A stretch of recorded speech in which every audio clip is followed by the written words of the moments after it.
How to achieve a more perfect alliance is a big, difficult question. Oh, well, another philosophical issue. So how do we achieve more perfect alliance? You're asking me how we achieve a more perfect world. $1 million question. It's a very broad question. Well, probably you will never achieve the perfect alliance or the perfect organization. I think we're working on that every day. NATO members have been working for more perfect alliance for 63 years. And we are, and this process has been, so it's never over. It's a never-ending story. But what it takes to make this alliance as perfect as possible or as effective as possible, because this is perhaps the correct definition of what we aim at, is to build on solidarity of its members, to build on common resources that are at the disposal of all member states, and to build and to look for this solidarity that laid ahead this great alliance 63 years ago. Well, NATO cannot escape, of course, the challenge of questioning, its purpose of its mission. It is something that all international organizations are faced with. One of the challenges that we have in the future of NATO, obviously, is this issue of fiscal austerity, the issue that nations are facing, the financial challenges, the debt crisis.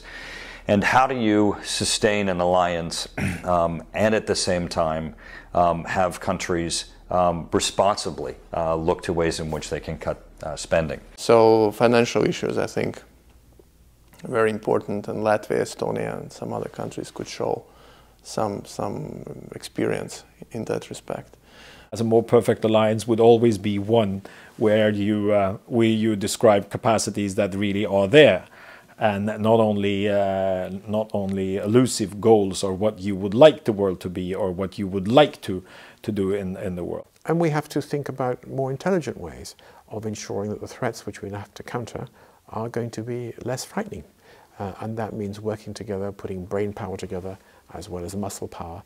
It means talking to other countries, not necessarily alliance members, about how to counter those threats which are a problem for the international community as a whole and not simply the members of the alliance. I think that the most important stimulus for a more perfect alliance is the awareness, which I believe all members have, of the absolute indispensability of the alliance. The most important precondition is to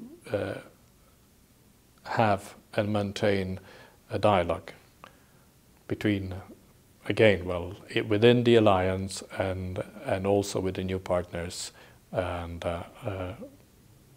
new powers, emerging powers, national, international, and transnational powers. So we have to look into the future.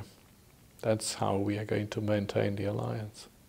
We have to talk, we have to discuss, we have to be open, not only to the other positions and other views, but to the new challenges, to completely new approaches. We have to be flexible.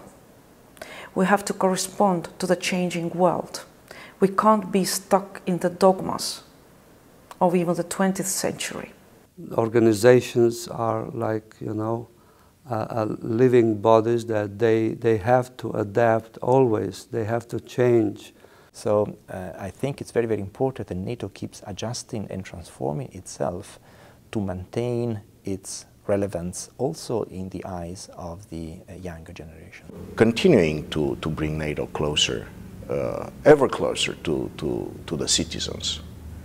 This would probably give the leaders and give all of us the courage that we need while making security decisions at NATO. Let's not forget our roots, the reason why we're together.